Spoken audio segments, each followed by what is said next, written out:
Hello students आज का हमारा टॉपिक है difference between company and partnership. तो चलिए आज का वीडियो हम शुरू करते हैं। तो पहला डिफरेंस है कंपनी एंड पार्टनरशिप का रजिस्ट्रेशन। तो कंपनी का रजिस्ट्रेशन करना बहुत ज़रूरी है। It is compulsory under company whereas it is not compulsory under partnership. तो ये पहला पॉइंट है, काफ़ी इम्पोर्टेंट है कि कंपनी का जब भी हम कंपनी बनाते हैं तो उसका रजिस्ट्रेशन करना बहुत ज़रूरी है, लेकिन पार्टनरशिप का करना ज़रूरी नहीं है।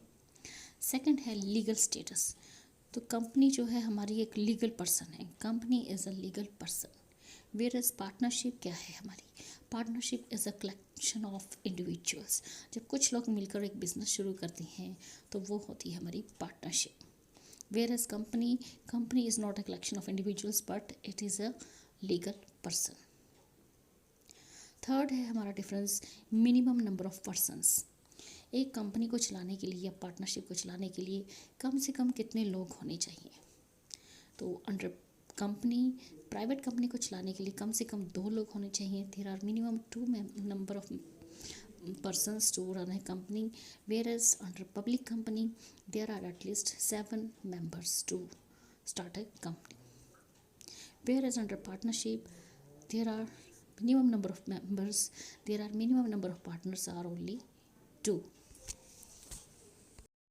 तो इस तरह से प्राइवेट कंपनी के लिए minimum number of persons are only 2 and for public company there are minimum number of persons only 7, but in case of partnership there are only 2 persons are to run a partnership.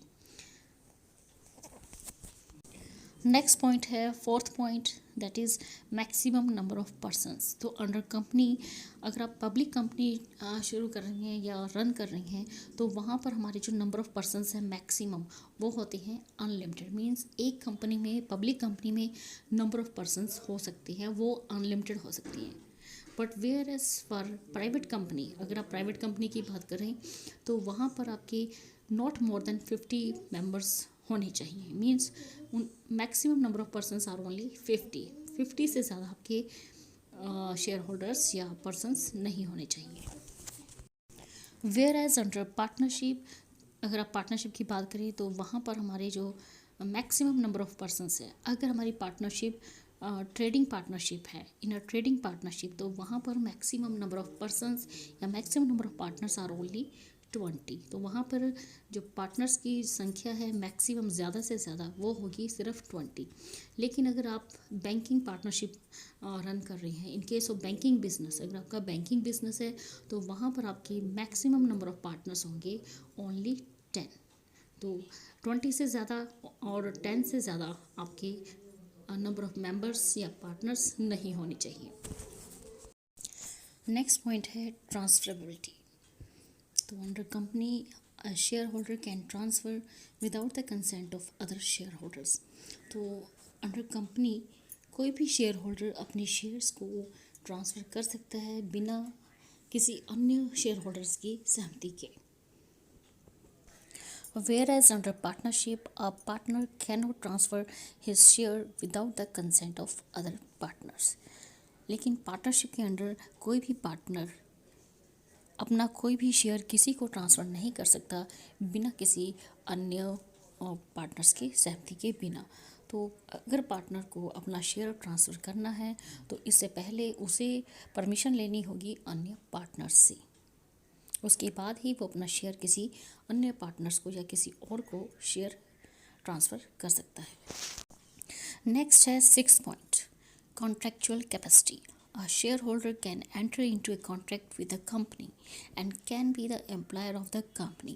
तो कोई भी share holder company के साथ contract कर सकता है और उसी कंपनी का वो एम्प्लॉयर भी बन सकता है। लेकिन whereas under partnership, a partner can contract with other partners. लेकिन कोई भी पार्टनर्स अन्य पार्टनर्स के साथ कॉन्ट्रैक्ट कर सकता है, लेकिन कोई भी पार्टनर फर्म के साथ, पूरी फर्म के साथ कॉन्ट्रैक्ट नहीं कर सकता है। नेक्स्ट है 7th point, under company, A company has a perpetual existence. तो कंपनी की जो ड्यूरेशन होती है वो अनलिमिटेड होती है, काफ़ी लंबे समय तक चलती है, जिसे आप एस्टिमेट नहीं कर सकते। तो a company has a perpetual existence, और कोई भी शेयर होल्डर की डेथ हो जाए, रिटायरमेंट हो जाए, कुछ भी हो, तो ऐसे केस में भी हमारी जो कंपनी है वो चलती रहती है। लेकिन under partnership the death retirement can dissolve the partnership. लेकिन अगर किसी पार्टनर की डेथ हो जाती है, रिटायरमेंट हो जाती है, तो इससे कम पार्टनरशिप फर्म जो है वो डिसॉल्व हो जाती है। नेक्स्ट है हमारा 8th पॉइंट, स्टैट्यूटरी ऑब्लिगेशंस। तो under company statutory obligations are very much compulsory, लेकिन under partnership statutory obligations are not compulsory. Next है point number 9, authority of members. Under company a shareholder has no say in the management. तो shareholders के पास कोई भी authority नहीं होती कि वो मैनेजमेंट में कोई अपनी बात रख सके। लेकिन under partnership a partner is an agent of the firm. लेकिन पार्टनरशिप में कोई भी पार्टनर है वो फर्म का एक तरह से एजेंट होता है, और वो पार्टनरशिप को बाइंड कर सकता है बाय हिज एक्ट्स। लेकिन कोई भी शेयर होल्डर, उसके पास कोई किसी तरह की कोई अथॉरिटी नहीं होती कि वो कंपनी के मैटर्स में किसी तरह का कोई अपना पॉइंट रख सके। नेक्स्ट है 10th point, distribution of profits. Under company profit is distributed according to the provisions of the articles by the directors. Company के केसेस में प्रॉफिट जो होता है वो डिस्ट्रीब्यूट किया जाता है अकॉर्डिंग टू द जो भी प्रोविजंस हमारे आर्टिकल्स में दे रखे होते हैं बाय द डायरेक्टर्स, तो उनके बेसिस पे कंपनी के प्रॉफिट्स का डिस्ट्रीब्यूशन किया जाता है। लेकिन under partnership profit is distributed in agreed proportion और इक्वली। लेकिन पार्टनरशिप के केसेस में प्रॉफिट जो होता है अमंग द पार्टनर्स वो या तो इक्वली डिस्ट्रीब्यूट होता है, या उनके बीच में किसी प्रकार की कोई एग्रीड प्रपोर्शन रखी जाती है, तो उनके बेसिस पे प्रॉफिट जो है अमंग द पार्टनर्स डिस्ट्रीब्यूट किया जाता है। नेक्स्ट है पॉइंट नंबर 11, ऑडिट। तो अंडर कंपनी का जो ऑडिट होता है वो बहुत ही कंपल्सरी होता है, लेकिन under partnership audit of partnership firm is not compulsory. तो स्टूडेंट्स, ये था हमारा आज का टॉपिक। इस वीडियो में इतना ही।